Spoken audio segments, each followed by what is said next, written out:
तो केंद्रीय स्वास्थ्य मंत्री डॉक्टर हर्षवर्धन की आज तक से ये खास बातचीत आप सुन रहे थे। कई अहम बातों का उन्होंने जिक्र किया कि देश में अभी कोविड के जो हालात है उसके मद्देनजर सरकार की कदम क्या है। लेकिन दिल्ली में जिस तरह से हालात लगातार बिगड़ रहे हैं वो वाकई एक चिंता का विषय बना हुआ है। देश भर में 24 घंटे में 44,000 नए केस आए हैं, 511 लोगों की मौत हुई। और अगर स्पेसिफिकली दिल्ली की बात करें, 6,746 केसेस बीते 24 घंटे में सामने आए, 121 लोगों की मौत हुई है। और अगर आप बीते 10 दिन का एवरेज भी देखें तो करीब 100 लोगों की मौत हर दिन हो रही है। और यही वजह है कि दिल्ली के हालात पर काफी चिंता इस वक्त बनी हुई है और आगे कैसे ये हालात सुधारे जाएंगे इसको लेकर सवाल बना हुआ है। हमारे साथ चर्चा में खास मेहमान जुड़ रहे हैं। आम आदमी पार्टी से राघव चड्ढा हमारे साथ जुड़ रहे हैं चर्चा में। विजेंद्र गुप्ता जी मौजूद हैं हमारे साथ बीजेपी से, और सुरेंद्र सिंह राजपूत मौजूद हैं हमारे साथ कांग्रेस पार्टी से। आप सभी का बहुत बहुत स्वागत। राघव चड्ढा जी, शुरुआत में आपके साथ ही करूंगी। डॉक्टर हर्षवर्धन ये कह रहे हैं कि जनता और सरकार दोनों की भागीदारी जरूरी है, लेकिन जब बात दिल्ली की हो रही है, 2 बार केंद्र सरकार को, गृह मंत्रालय को इंटरवीन करना पड़ा, तब जाकर हालात बेहतरी की दिशा में आगे बढ़े। फेल हो गई दिल्ली सरकार क्या? तो ये कहना कि ये लड़ाई, मेरा एको हो रहा, आप एको ठीक करा दीजिए प्लीज। देखिए, ये कितनी बड़ी महामारी है, कोई दिल्ली व्यापी या राष्ट्रीय आपदा नहीं है, ये एक अंतरराष्ट्रीय आपदा है। और जिससे लड़ाई लड़ने के लिए आज सबको साथ आके लड़ाई लड़नी पड़ेगी, केंद्र सरकार, दिल्ली सरकार, नगर निगम, दिल्ली की जनता, सबको। और यदि कोई व्यक्ति ये कहे या ये धारणा बनाए कि केवल एक केंद्रीय मंत्री के मैदान में आने के बाद और केवल 2 मीटिंग करने के बाद पूरे राज्य भर में जो कोरोना का आउटब्रेक था वो ठीक हो गया और कोरोना नहीं फैला, ये कहना मुझे लगता है उचित नहीं होगा। अगर ऐसी बात होती तो वो केंद्रीय मंत्री को अहमदाबाद में भी जाकर 2 मीटिंग करनी चाहिए थी, जहां मृत्यु दर देश का सबसे ज्यादा है, हर 100 लोगों में 4 लोगों की मौत हो रही है। उस केंद्रीय मंत्री को कर्नाटक में जाकर भी मीटिंग करनी चाहिए थी, जहां स्थिति बद से बदतर हो रही है। बिहार में जहां बेलगाम भीड़ नजर आई, जहां कोरोना वायरस फैलता नजर आ रहा है, जहां जांच ही नहीं होती है, तो ये एक व्यक्ति के सर पे या एक मंत्रालय को कहना ये उचित नहीं होगा। मुझे लगता है ये एक ऐसी लड़ाई है जो सबको साथ मिलकर लड़नी है। दिल्ली के लिए सवाल इसलिए उठ रहे हैं कि दिल्ली में, राघव जी, दिल्ली के लिए सवाल जी, दिल्ली के लिए सवाल इसलिए पूछे जा रहे हैं, बाकी स्टेट्स पर भी मैं बाकी गेस्ट से बात करूंगी। दिल्ली के लिए सवाल इसलिए पूछे जा रहे हैं राघव जी, देश भर में अगर 500 मौतें हो रही हैं, अकेले 100 मौत दिल्ली में हो रही हैं, देश की राजधानी दिल्ली में। और देखिए, चिंता का विषय यहाँ पर यह है कि ये संक्रमित तो 7,000 का एवरेज है, उनमें से 100 लोग डेली मर रहे हैं, उन्हें बचाया नहीं जा पा रहा है। ये चिंता का विषय है। हम में से सब लोगों ने अपने किसी ना किसी को खोया है, इसलिए ये सवाल पूछा जा रहा है राघव जी।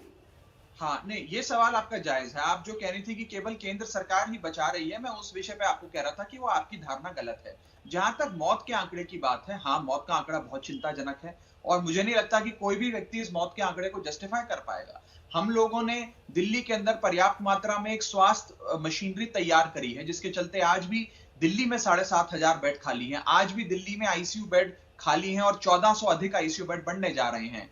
हमने प्लाज्मा थेरेपी इजाद करी, दिल्ली में हिंदुस्तान का नहीं, देश का पहला प्लाज्मा बैंक खुला, जिससे हजारों लोगों की जान बचाई गई। लेकिन फिर भी देखा गया है कि जो मृत्यु दर है, जो मौत का आंकड़ा है, वो थोड़ा सा दिल्ली में बढ़ा है as a percentage of positive cases.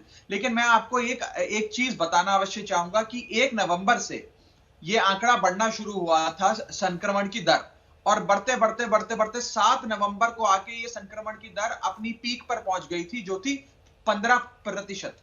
और 7 नवंबर से लगातार जो दिल्ली सरकार ने कदम उठाए, उसके बाद वो मृत्यु दर नीचे आनी शुरू हुई और 15 से घटकर 12, 12 से 11, 11 से 10 पर आकर थमी है। मुझे पूरा विश्वास है कि ये जो ग्राफ नीचे की ओर जा रहा है, ये और नीचे जाएगा। लेकिन देखिए, जो अभी डॉक्टर साहब भी आपके चैनल पर बता रहे थे, केंद्रीय स्वास्थ्य मंत्री, कि एक ऐसी लड़ाई है जिसमें सरकारों को और जनता को मिलकर लड़ना पड़ेगा। जिसकी हम बात करते हैं कम्युनिटी ट्रांसमिशन, वो कम्युनिटी ट्रांसमिशन, कम्युनिटी को भी एक अहम रोल निभाना होगा उसे रोकने में। आज यदि एक सोसाइटी का एक बड़ा तबका अगर इस महामारी की थकान के चलते मास्क में थोड़ी लापरवाही करता है, सामाजिक दूरी में लापरवाही करता है, तो वो हम सबको मिलकर सुधारना होगा। उसमें मीडिया का भी रोल है, उसमें सरकारों का भी रोल है। लेकिन देखिए, इसमें अगर राजनीति करी जाएगी तो राजनीति करना तो बड़ा आसान है। महामारी में आप करना चाहते हैं बीजेपी वाले, तो हम भी कर सकते हैं। लेकिन मेरा ऐसा मानना है कि इतनी बड़ी महामारी की राघव जी की बात लड़ाई लड़नी है। पैंडेमिक में, जबकि आपातकालीन जैसी स्थिति, आपातकाल जैसी स्थिति दिल्ली में इस वक्त स्वास्थ्य के लिहाज से दिखाई देती है, क्यों राजनीति हो रही है? मुझे लगता है कि आम आदमी पार्टी के प्रवक्ता राघव 70% 80% राजनीतिक भाषा में बोले हैं और ये बहुत दुख की बात है, क्योंकि वो सरकार है। जिस पार्टी की दिल्ली में सरकार हो वो जवाबदेह है कि दिल्ली में 100 से अधिक मौतें प्रतिदिन हो रही हैं। ये आंकड़ा इतनी तेजी से बढ़ रहा है। विरोधाभास साफ रूप से नजर आ रहा है सरकार के अंदर ही। स्वास्थ्य मंत्री एक बयान दे रहे हैं कोरोना घट रहा है, मुख्यमंत्री कह रहे हैं कोरोना बढ़ रहा है। प्रश्न ये है कि एक बार बात की जाती है दिल्ली मॉडल की, अब दिल्ली मॉडल की कोई बात नहीं की जा रही है। एक बात की जाती है कि दिल्ली के अंदर होम क्वारंटीन का जो फॉर्मूला है हमारा बिल्कुल सही है। आज होम क्वारंटीन अच्छा इशू है, मैं इसको गलत नहीं कहता, लेकिन जिस तरह से उसकी पब्लिसिटी की गई उसके कारण भी मौतों की संख्या बढ़ी है। उसका कारण ये है कि जब ऑक्सीजन लेवल नीचे आने लगता है तो मीनाक्षी जी ये समझिए कि फेफड़ों में बीमारी पहुंच चुकी है और इतने वो इलाज के लिए जाता है, इतने वहां पर स्थिति कंट्रोल से बाहर हो जाती है। एक्सरे में कहा जाता है कि 70% फेफड़े डैमेज हो चुके हैं। तो ये जो सरकार ने अपना पल्ला झाड़ने के लिए लोगों को कहा कि घर में बंद हो जाओ और उसके बाद ठीक है, आऊंगी राघव जी दिल्ली आपके पास। सरकार तो की कंप्लीट करें। मशीनरी ने कोई कदम ही नहीं उठाया, फॉलोअप लिया ही नहीं लोगों का। ये बहुत दुख की बात है। सरकार ने मुझे इन विजेंद्र मौतों जी के मुझे आपसे लिए एक बात मैं समझनी सीधे है। तौर पर कहूंगा, विजेंद्र जी मुझे आपसे एक बात समझनी है। जो सवाल आपने दिल्ली सरकार के ऊपर उठाए, देखिए उत्सव का माहौल था, आपने भी देखा है कि दिल्ली में परिस्थितियां क्या थी, लेकिन छठ को लेकर जिस तरह के विरोध आपने दर्ज किए, बीजेपी ने जिस तरह के बयान दिए, सवाल ये उठता है कि क्या स्वास्थ्य इस वक्त प्रायोरिटी और प्राथमिकता नहीं होनी चाहिए, बजाय कि लोगों की भावनाओं को इस तरह से उकसाया जाए। हाईकोर्ट को आकर ये कहना पड़ता है कि जीवित बचेंगे तब जाके हम त्योहार मना पाएंगे। इसलिए कहा जा रहा है कि क्यों राजनीति हो रही है, क्यों नहीं सरकारें और क्यों नहीं राजनीतिक दल एक साथ खड़े हैं इस ग्लोबल पैंडेमिक के लिए। छठ पूजा तो पूरे देश में हुई है, हर राज्य में हुई है, हर शहर में हुई है, दिल्ली उससे अलग नहीं है, मैं आपको स्पष्ट रूप से कहना चाहता हूं। लेकिन छठ पर आरोप लगा के लोगों की धार्मिक भावनाओं को एक प्रकार से हतोत्साहित करके उसके बावजूद दिल्ली के अंदर कोरोना बढ़ रहा है। जिन राज्यों में आपकी सरकार थी वहां पर भी प्रतिबंध लगाए गए थे ना छठ पर, सार्वजनिक तौर पर मनाने के लिए। हमारा कहना था हमने प्रतिबंध के हम विरोध में नहीं है, हम स्पष्ट कर दें, हमने प्रतिबंध का समर्थन किया है, त्योहारों के प्रतिबंध पर हमने, लेकिन हमने ये भी कहा है कि लोगों की भावनाओं के अनुरूप सरकार कोई व्यवस्था भी करे। दिल्ली की सरकार ने, मैं जानना चाहता हूं, छठ पर क्या व्यवस्था की। ये अगर बताए दिल्ली की सरकार सदन बुलाए, दिल्ली विधानसभा का सत्र ही नहीं बुलाया जा रहा। जिस समय जब अनलॉक भी शुरू हुआ देश में, जब अनलॉक भी शुरू हुआ, केंद्र सरकार की तरफ से ये कहा गया ना कि राज्य अपने हिसाब से तय करेंगे क्या गाइडलाइंस अब आगे पैंडेमिक को लेकर तय करनी है। ऐसे में अगर दिल्ली सरकार कुछ फैसला करती है, वो भी पर्व के समय पर, जहां पर आशंका है कि लोग बड़ी संख्या में अगर निकल आए बाहर तो दिक्कत हो सकती है, स्वास्थ्य सेवाओं को लेकर परेशानी हो सकती है, वहां पर विरोध जो है उसको लेकर दिल्ली में खराब होते हालात को लेकर रास्ता आगे क्या है। वैक्सीन आएगी तो कब तक आएगी और किसे सबसे पहले मिलेगी, इसका तरीका क्या होगा, ये सारे सवाल इस वक्त देश के हर व्यक्ति के जहन में है। स्वास्थ्य मंत्री डॉक्टर हर्षवर्धन ने इस पर जवाब क्या दिया, सुनिए। हमारे लिए, हमारे देश में जब भी हम वैक्सीन लोगों को देना शुरू करेंगे तो सबसे बड़ा इशू होगा उस वैक्सीन की एफिकेसी और उस वैक्सीन की सेफ्टी। हमारे लिए सेफ्टी का इशू सबसे इम्पोर्टेंट है और इसलिए जो हमारे यहाँ पर अभी 5 वैक्सीन्स जो हैं वो अलग अलग फेजेस में है। 2 इसमें से क्लिनिकल ट्रायल के 3rd फेज में है, उसमें से भी एक थोड़ा सा ज़्यादा एडवांस्ड में है, एक थोड़ा कम है। तो इन सबको अगर मैं बिना किसी कंपनी विशेष का या बिना किसी पर्टिकुलर वैक्सीन का, क्योंकि हर एक वैक्सीन के तो हमारा अभी अनुमान है कि जो पहले 3 महीने हैं 2021 के, इन महीनों में हमारे को कभी भी वैक्सीन जो है मिलना प्रारंभ हो जाए। तो यहाँ पर स्वास्थ्य मंत्री ये भरोसा दिला रहे हैं देश को कि जल्द ही वैक्सीन को लेकर अच्छी खबर देश को मिल सकती है, लेकिन अब देखना यह है कि ये समय कब तक आता है। इस बीच जो हालात दिखाई दे रहे हैं जमीन पर वो बहुत अच्छे तो नहीं कहे जा सकते। तमाम मेहमान हमारे साथ जुड़े हुए हैं। सुरेंद्र राजपूत जी, आपको मैं यहाँ चर्चा में जोड़ना चाहूंगी। ब्रेक से पहले हम देश की राजधानी दिल्ली में बढ़ते केसेस पर बात कर रहे थे और सवाल ये था कि फेस्टिव सीजन में ऐसा होगा, इसकी आशंका तो पहले से ही थी, लेकिन क्यों सरकारें वहां पर कड़े कदम उठाने से पिछड़ गई? और ऐसा नहीं कि ये बात सिर्फ दिल्ली तक सीमित है, हाल तो राजस्थान में भी ऐसा है जहां आपकी सरकार है। मीनाक्षी, थोड़ा समय दीजिएगा क्योंकि मैं तकनीकी कारणों से देर से जुड़ पाया। एक बड़ा पुराना सा शेर था कि बात से बात की गहराई चली जाती है और झूठ आ जाए तो सच्चाई चली जाती है। आप देखिए, अगर आप दिल्ली की बात करें या केंद्र सरकार और राज्य सरकारों की बात करें तो निश्चित तौर पर कोरोना से लड़ने की जिम्मेवारी और शुरुआती जिम्मेवारी केंद्र सरकार की गाइडलाइनों को राज्य सरकारों ने माना। आप देखिए कहां किस तरीके से केंद्र सरकार अपनी सारी की सारी जिम्मेवारी धीरे धीरे राज्य सरकार, अपनी फेल्योरिटी की जिम्मेवारी राज्य सरकारों पर और जो पास हो रहे हैं वो केंद्र सरकार पर। अभी हर्षवर्धन जी को सुन रहा था मैं, तो उन्होंने दो बातें बड़ी महत्वपूर्ण की। एक तो उन्होंने कहा कि हमारा फेर्टिलिटी रेट बहुत सबसे दुनिया में कम है।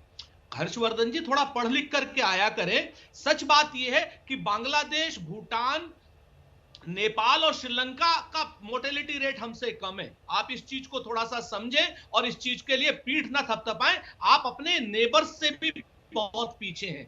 एक बात। दूसरी बात जो मैं आपसे कहना चाह रहा हूं कि इस समय केंद्र सरकार ने जो सबसे बड़ा गलत काम किया हुआ है, मीनाक्षी आपके माध्यम से, राजनीतिक चर्चा नहीं, मैं आपको बहुत स्पष्ट रूप से कह रहा हूं, राजनीति से इसका कोई लेना देना नहीं है, कि कोरोना के नाम पर केंद्र सरकार ने आम जनमानस को डराया है, जिसकी वजह से उस डर से कहीं ना कहीं लोगों की इम्यूनिटी कमजोर होती है और इम्यूनिटी कमजोर वालों को रोग अटैक करते हैं। अब आप आइए इस बात पर कि राज्य सरकारें क्या कर रही हैं और केंद्र सरकार क्या कर रही है। एक राज्य सरकार कोई बता दे जो केंद्र सरकार की गाइडलाइन ना मान रही हो। अगर गाइडलाइन केंद्र सरकार की है, मान रहे हैं, तो फिर हमको राज्य सरकार को नहीं, लेकिन लोग डर कहां रहे हैं? सड़कों पर आप देखिए ना, जितनी भीड़ निकल रही है, आपको लगता है लोग डर रहे हैं? लोग कहां डर रहे हैं? आपसे बाजारों में जितनी भीड़ है, आपको लग रहा है कि लोग डर रहे हैं? मैं इसका जवाब दे मीनाक्षी, आप स्वयं एक हिंदुस्तान की प्रसिद्ध प्रस्तोता होने के साथ साथ एक आम नागरिक भी हैं। आप मुझे ये बताइए कि आप घर पे बैठ जाएंगी तो क्या आपको तनख्वाह दे देंगे आज तक वाले? आपका खाना खर्चा चल पाएगा? अरे सर, आप जो एनालॉजी दे रहे हैं वो कम से कम, जो तुलनाएं हम दे रहे हैं, कम से कम उन तुलनाओं का कोई अर्थ होना चाहिए। जो लोग आपको त्योहार के वक्त में बाजार में एक भीड़ के तौर पर दिखाई दे रहे थे बिना किसी प्रिकॉशन के, उनके मन में आपको कोई डर या गाइडलाइंस के प्रति ऐसा लग रहा था कि उनका रुझान है? सवाल यहाँ पर ये बनता है। विजेंद्र गुप्ता जी, ठीक है, विजेंद्र गुप्ता जी जवाब दीजिए। सुरेंद्र राजपूत ये कह रहे हैं कि केंद्र सरकार ने लोगों को सिर्फ डराने का काम किया, लेकिन जो कदम उठाने चाहिए थे उसमें सरकार चूकी है।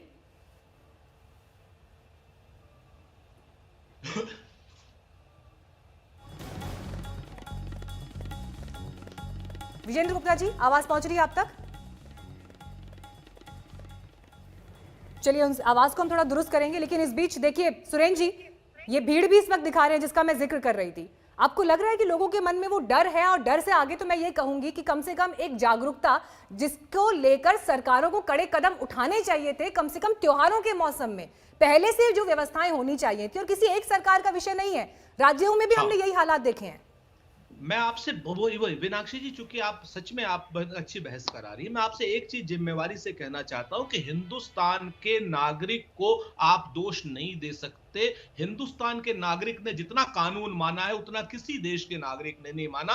प्रधानमंत्री जी ने कहा 21 दिन लॉकडाउन, हिंदुस्तान का आदमी घर में बंद हो गया, चाहे खाना मिला या नहीं मिला। उसके बाद उन्होंने लॉकडाउन, फिर हिंदुस्तान का आदमी मान गया, मजदूर बेचारा सड़क पे निकल गया, मर गया रास्ते में, लेकिन केंद्र सरकार को कुछ भी होश नहीं आया।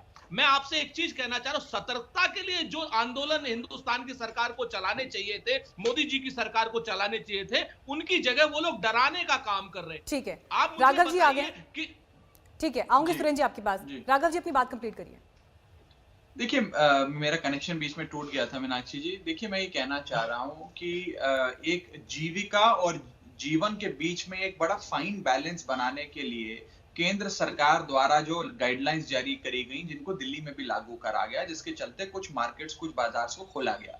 मैं ये बता दूं कि पूरे देश भर में डिजास्टर मैनेजमेंट एक्ट लागू है, जिसके चलते हर महीने की 1 तारीख को केंद्र सरकार एक बहुत बड़ा ढांचा बनाकर हर राज्य सरकार को देती है कि आप अपने राज्य में ये चीजें खोल सकते हैं और इन चीजों को बंद रखना होगा। उसके तहत हर राज्य करता है, हमने भी उसके तहत किया। अगर आज ये देखा गया कि मार्केट्स में भीड़ है या कई जगह सामाजिक दूरी का पालन नहीं हो रहा या मास्क नहीं पहना जा रहा, तो राजनीतिक और प्रशासनिक हस्तक्षेप हुआ, जिसके चलते आज आप देख रहे हैं कि 500 से 2000 रुपए का फाइन कर दिया गया है मास्क ना पहनने का। मुख्यमंत्री जी ने तमाम मार्केट एसोसिएशन से मीटिंग करी है। हर जगह विधायक, मंत्री, पार्षद मिलकर आम आदमी पार्टी के, मैंने कल खुद अपनी राजेंद्र नगर विधानसभा की मार्केट्स में जाकर मास्क बांटे हैं। तो एक जागरूकता कैंपेन चला रहे हैं। लेकिन कहीं ना कहीं मुझे ऐसा लगता है कि चाहे वो अमिताभ बच्चन की कॉलर ट्यून हो, चाहे प्रधानमंत्री जी या मुख्यमंत्री जी का अवेयरनेस कैंपेन हो कि मास्क पहनना है, सामाजिक दूरी जरूरी है, फिर भी एक छोटे तबके में समाज के एक महामारी की थकान देखी गई, जिसके चलते थोड़ी लापरवाही हम सब में आई। लेकिन इसके साथ साथ ये बताना जरूरी है आज सबको कि आज यदि होम आइसोलेशन मॉडल हो, प्लाज्मा थेरेपी हो, ऑक्सीमीटर अभियान हो, घर घर ऑक्सीजन सिलेंडर पहुंचाना हो, ये सारी चीजें केजरीवाल सरकार ने दिल्ली में करके दिखाई। इसी के चलते आज हमारी पब्लिक हेल्थ मशीनरी बिल्कुल दुरुस्त है। अगर केसेस का आंकड़ा बढ़ता भी है तो भी उसे संभालने के लिए, लोगों को अच्छा इलाज देने के लिए, और सब मिलकर काम कर रहे हैं। जहां तक भारतीय जनता पार्टी के नेता भी राजनीति कर रहे थे, मुझे जरा आधा मिनट दे दीजिए, मैं ये बता देता हूं। वो हमें सामाजिक दूरी समझा रहे थे। मैं ये पूछना चाहूंगा कि जब बिहार का चुनाव जीते भारतीय जनता पार्टी के नेता, तो दिल्ली में स्थित भाजपा के हेडक्वार्टर्स में प्रधानमंत्री जी ने जनता को संबोधित किया, जिसमें हजारों लोग बंदे पे बंदा चढ़ा हुआ था, किसी ने मास्क नहीं पहना हुआ था। ये तो प्रधानमंत्री जी की खुद की सभा जो देश की राजधानी में हुई आज से 10 दिन पहले, ये बड़ा आरोप देखिए यहाँ पे राघव चड्ढा लगा रहे हैं। ये बड़ा आरोप है कि देखिए जनता को तो आप हर जगह से रोक देते हैं कि शादी में सिर्फ 50 लोग आएंगे, किसी की घर में मौत हो गई है तो उसमें देखिए लोगों को क्रिमेशन तक में जाने का नहीं मिल रहा है, आखिरी विदाई देने का अवसर लोगों को नहीं मिल रहा है, लेकिन किसी तरह के राजनीतिक कार्यक्रम पर तो कोई रोक नहीं थी। देखिए, स्पष्ट रूप से कहना चाहता हूँ, ये सिर्फ राजनीतिक भाषा बोल रहे हैं, इसके आगे कुछ नहीं है। ऐसा किसी को लाया नहीं गया था, ना कभी लाया जाता इस प्रकार से ऐसे समय में, लेकिन उत्साह में अगर लोग आए हैं तो उसको कार्यक्रम को फिर बहुत जल्द समाप्त भी किया गया। मैं ये असली बात ये कहना चाहता हूँ कि जब दिवाली पूजन पूरे देश में सब लोग अपने घर पे करते हैं, ऐसे समय में मुख्यमंत्री जी भीड़ के साथ सार्वजनिक स्थान पर कर रहे हैं, तो ये इस तरह आरोप प्रत्यारोप से बात नहीं बनेगी। इशू है कि हम कोरोना को दिल्ली में रोकने में सफल हो रहे हैं कि नहीं हो रहे। अभी कांग्रेस के प्रवक्ता ने बड़ी हास्यप्रद बात कह दी कि इम्यूनिटी कम हो जाती है, लोग डर जाते हैं। अगर सरकार कदम उठाती है, लोगों को समझाती है, लोगों तक कम्युनिकेट करती है, तो डेफिनेटली लोग उसको समझते हैं। ऐसा नहीं है, आज विज्ञापनों पर दिल्ली की सरकार का जोर ज्यादा है, लेकिन उसकी इंप्लीमेंटेशन पर सरकार की कोई नीति नहीं है। अभी जितनी बातें गिनवाई जा रही हैं यहाँ पर, वो विज्ञापनों में तो दिखाई देती है, लेकिन वास्तविकता में धरातल पर उनके इंप्लीमेंटेशन को लेकर के सरकार पूरी तरह से मैदान में नहीं है। ये मैं बहुत आत्मविश्वास के साथ आपके सामने ये बात रख रहा हूँ, और मैंने प्रैक्टिकली खुद महसूस किया है। दिल्ली सरकार के इंतजाम नाकाफी है, लोग दर दर की ठोकरें खा रहे हैं, परेशान हैं, पूरी तरह से घबराए हुए हैं, सरकार कहीं पर नजर नहीं आ रही है। ठीक है सुरेंद्र जी, आप अपना पॉइंट रखिए, फिर मैं राघव जी से जवाब दूंगी। हाँ, मैं विजेंद्र जी की एक ही बात का, मैं तो राजनीति नहीं कर रहा था, लेकिन इन लोगों की तो आदत है कि इस दौरे सियासत का इतना ही फसाना है और बस्ती भी जलानी है, मातम भी मनाना है। अगर दिल्ली में कोई चीज फेल हो रही है, दिल्ली की सरकार म्युनिसिपल कॉर्पोरेशन से ज्यादा नहीं है, मेरे शब्दों को मत वो कीजिएगा। दिल्ली की सरकार के 75% अधिकार केंद्र के पास है विजेंद्र जी। आज की डेट में अगर दिल्ली में कुछ भी होता है तो जिम्मेवार होम मिनिस्ट्री है, क्योंकि कानून व्यवस्था को लागू करना, बाकी चीजों को लागू करना केंद्र सरकार का काम है, ये आप भूल जाते हैं। और जब आपके कार्यकर्ता आते हैं तो उत्साह की बात करते हैं, और जब दूसरों की कोई चीज होती है तो आप कहते हैं कमजोरी है। आप और केजरीवाल जी दोनों मिलकर के जो कबड्डी खेल रहे हो ना, गुम कबड्डी, एक दूसरे से मिलकर के, इससे काम नहीं चलने वाला है। लोग सुरेंद्र जी यहाँ पर दोनों पर ही आरोप लगा रहे हैं, आम आदमी पार्टी या फिर बीजेपी की सरकार, बीजेपी हो। लेकिन राघव चड्ढा जी, क्योंकि आप सत्तारूढ़ दल हैं दिल्ली में, मैं चाहूंगी कि क्लोजिंग कमेंट के तौर पर आप दिल्ली की जनता को ये बताइए कि कब आखिर दिल्ली में हालात बेहतर होंगे। 100 लोग अगर डेली मर रहे हैं, कब ये उम्मीद की जा सकती है कि दिल्ली कम से कम सेफ होगी, लोग ये उम्मीद करके अस्पतालों में जा पाएंगे, उनको बेड्स मिलेंगे, स्वास्थ्य सेवाएं मिलेंगी? देखिए, जहां तक बेड्स का आंकड़े का सवाल है मीनाक्षी जी, आज भी दिल्ली में कोविड बीमारी के इलाज के लिए लगभग 7,500 बेड्स खाली हैं। दिल्ली भर में, और आप मोबाइल ऐप पे आम आदमी पार्टी की सरकार ने जो जारी करी है वो देख लेकिन सकती राघव हैं जी, कि जो कहां ये कहां बेड आंकड़ा खाली आप देते हैं, आईसीयू। जो आंकड़ा कागज पर दिखता है वो जमीन पर क्यों नहीं दिखता है? आज तक ने नहीं, वो स्टिंग ऐसा ऑपरेशन नहीं। दिखाया जहां पर अस्पतालों में बेड नहीं मिल रहे, एप्स काम नहीं मैं कर उस रही स्टिंग हैं। ऑपरेशन की बहस पे था। नहीं, मैं उस स्टिंग ऑपरेशन की बहस पे था। अगर आपने गौर फरमाया होगा, वो जो स्टिंग ऑपरेशन था वो नॉन कोविड बेड्स के लिए था। मैं अभी कोविड बीमारी की बात कर रहा हूं। मैं उस बहस पे था राहुल कंवल जी के साथ, तो मैं आपको बता सकता हूं, मैंने पूरी इन्वेस्टिगेशन देखी है। राघव जी, 7,500 लेकिन जिन लोगों को कोविड नहीं है, मुझे अगर कोई कैंसर का भी मीनाक्षी जी, पेशेंट है, किसी को दिल की बीमारी है, मैं- उनकी परेशानी भी उतनी ही गंभीर है, उनको भी अब आप इलाज देखिए, की सेवाओं आपने के लिए उतनी ही जरूरत है ना। अब आपने 3-4 सवाल पूछ लिए, मुझे समय दीजिएगा, नहीं तो ये बहस निष्पक्ष नहीं कहलाएगी। पहली बात है कि जो नॉन कोविड बीमारियां हैं, चाहे कैंसर हो, ब्रेन हेमरेज हो, अन्य बीमारियां हो, उसके लिए दिल्ली भर के 800 से अधिक नर्सिंग होम और छोटे अस्पताल, यानी कि हर वो अस्पताल जिसमें 50 बेड या उससे कम की स्ट्रेंथ है, वो सारे बेड नॉन कोविड इलाज के लिए हैं, यानी कि इन सारी बीमारियों के लिए, अन्य बीमारियों के लिए। दिल्ली सरकार के कुल 25 अस्पतालों में से लगभग 17 अस्पताल केवल इन बीमारियों के लिए हैं। तो ये कहना कि उन बीमारियों के लिए बेड्स नहीं है, ये गलत है। हो सकता है कि आपके घर के पास वाला जो अस्पताल है, मान लीजिए कोई बड़ा नामी गिरामी अस्पताल है, उसमें सारे बेड्स फुल हो गए हों, लेकिन इसीलिए हमने मोबाइल एप्लीकेशन लगाई कि ताकि आप देख लें कि दिल्ली के कौन से कोने में बेड अवेलेबल है, आप वहीं जाकर अपना इलाज करा सकते हैं, आपको दर दर की ठोकर नहीं खानी। एक विषय।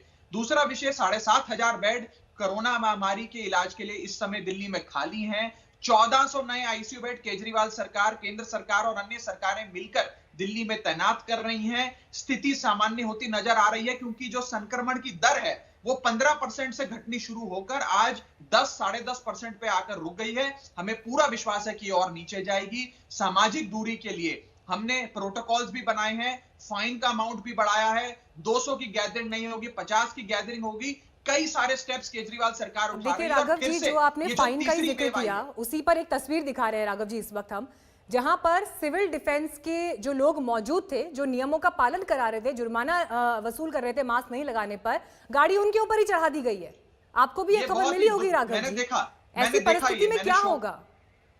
देखिए, आप शो पे आने से पहले मैंने भी वो दृश्य देखे अपने फोन के माध्यम से। बहुत ही दुखद दृश्य हैं, और मैं हाथ जोड़कर दिल्ली वालों से अपील करना चाहूंगा कि जितने भी ये फ्रंटलाइन हमारे वॉरियर्स हैं, डॉक्टर्स हो, नर्सेज हो, पैरामेडिक्स हो, या फिर हमारे सिविल डिफेंस के कार्यकर्ता हो, जो बेचारे दिन रात बोर्ड लेकर खड़े हैं और आपको मास्क पहनने के लिए आग्रह कर रहे हैं, कृपया उनका सम्मान करें। वो फ्रंटलाइन वर्कर्स हैं, वो लोग हैं जो अपने सर पे कफन बांधकर रोज घर से निकलते हैं, ताकि हम सब दिल्ली वाले सुरक्षित रह बिल्कुल, सकें। ये बहुत जरूरी इसके है कि इस साथ-साथ बात को ध्यान में रखा जाए। चर्चा में मीनाक्षी जी, फटाफट कंप्लीट करिए। मैं बस इतना कहना चाहूंगा, क्योंकि हमारे बीजेपी के मित्र ने एडवर्टाइजमेंट पे बात कही, मैं राजनीतिक बात नहीं कर रहा हूं। मैं बस इतना कहना चाहता हूं कि ये एक महामारी ऐसी है जिससे आज से पहले हम में से किसी ने लड़ाई नहीं लड़ी, हम जानते भी नहीं है। तो समय समय पर जनता को जागरूक करना बड़ा जरूरी है कि आरटीपीसीआर टेस्ट क्या होता है, लेकिन एंटीजन उसी टेस्ट कहां हो जागरूकता रहा में है, राघव जी देखिए कमी पॉजिटिविटी। नहीं आनी यदि चाहिए आप थी। दिवाली के बाद जो एक प्रोएक्टिव तरीका सरकार के बिहेवियर में दिखाई दिया, वो तो बहुत 15 दिन पहले होना चाहिए था, और उसी का अंजाम इस वक्त देश की राजधानी भुगत रही है। लेकिन हमारी भी लगातार आपसे ये अपील है कि जब तक वैक्सीन नहीं है तब तक मास्क ही आपकी वैक्सीन है। इसलिए जो गाइडलाइंस दिए गए हैं घर से बाहर निकलते हुए उन्हें जरूर फॉलो। नमस्कार, मैं हूं अंजना ओम कश्यप। हमें उम्मीद है ये वीडियो आपको पसंद आया होगा। लेटेस्ट खबरों के लिए यूं ही देखते रहिए आज तक, और इस वीडियो के पसंद आने पर लाइक, शेयर एंड सब्सक्राइब करना ना भूलें।